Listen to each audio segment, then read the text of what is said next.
हरियाणा के नूंह में आज ब्रज मंडल यात्रा निकाली गई। इस बार ये यात्रा शांतिपूर्ण तरीके से संपन्न हुई। दरअसल पिछली ब्रज मंडल यात्रा के दौरान भयंकर बवाल हुआ था, लिहाजा इस बार ब्रज मंडल यात्रा के दौरान सुरक्षा के जबरदस्त इंतजाम किए गए। ऐसे में हमारा 7वां और आखिरी सवाल इसी से जुड़ा है। हमारा सवाल है कि ब्रज मंडल यात्रा के दौरान इंटरनेट बंद करने की नौबत आखिर क्यों आई। आपको बता दें कि इस बार प्रशासन ने शांति बनाए रखने के लिए 24 घंटों के लिए एहतियातन इंटरनेट बंद कर दिया। दरअसल प्रशासन पिछली बार सोशल मीडिया पोस्ट को लेकर हुए बवाल के बाद कोई भी रिस्क नहीं लेना चाहती थी।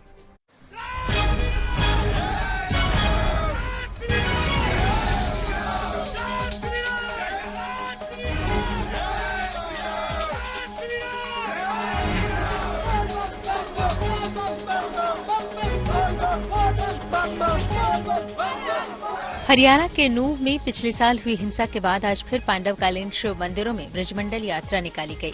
इस बीच साधु संतों के काफिले के आगे पीछे पुलिस की 6-7 गाड़ियां मौजूद रहीं, तो वहीं कड़े सुरक्षा व्यवस्था के बीच शांतिपूर्ण तरीके से यात्रा आगे बढ़ी।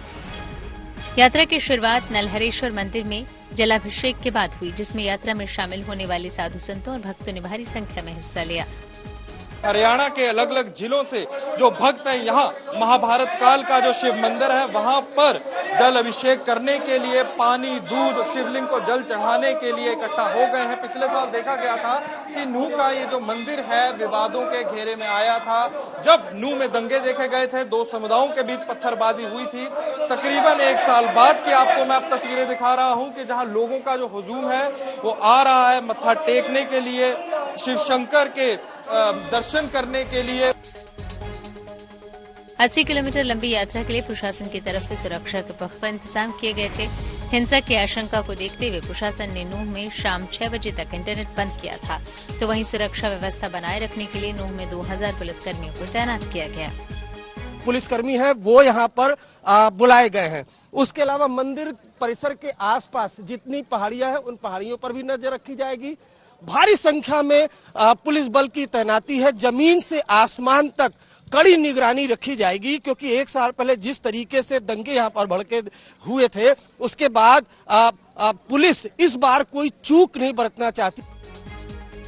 यात्रा मार्ग में आने वाली अरावली की पहाड़ियों की ड्रोन के जरिए निगरानी की गई। वहीं पुलिस ने यात्रा को आते और जाते वक्त यानी दोनों तरफ से सिक्योरिटी कवर दिया गया।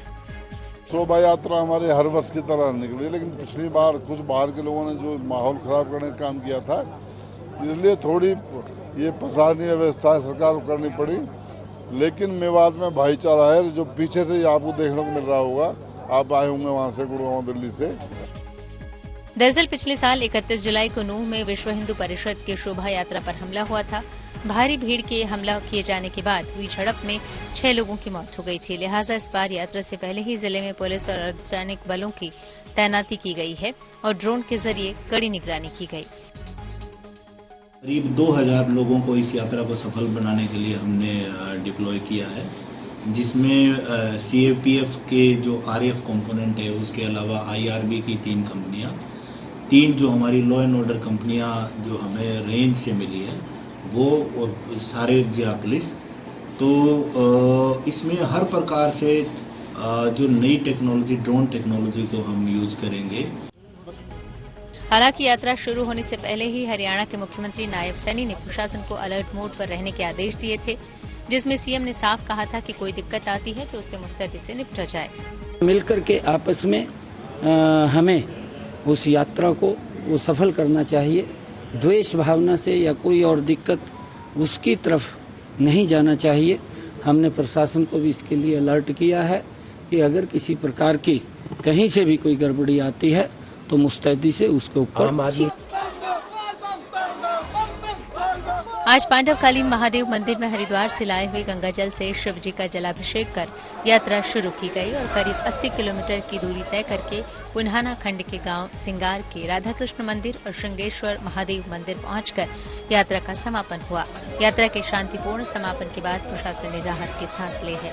हरियाणा के नूंह से अनमोल वाले के साथ अरविंद ऊंचा, गुड न्यूज टुडे।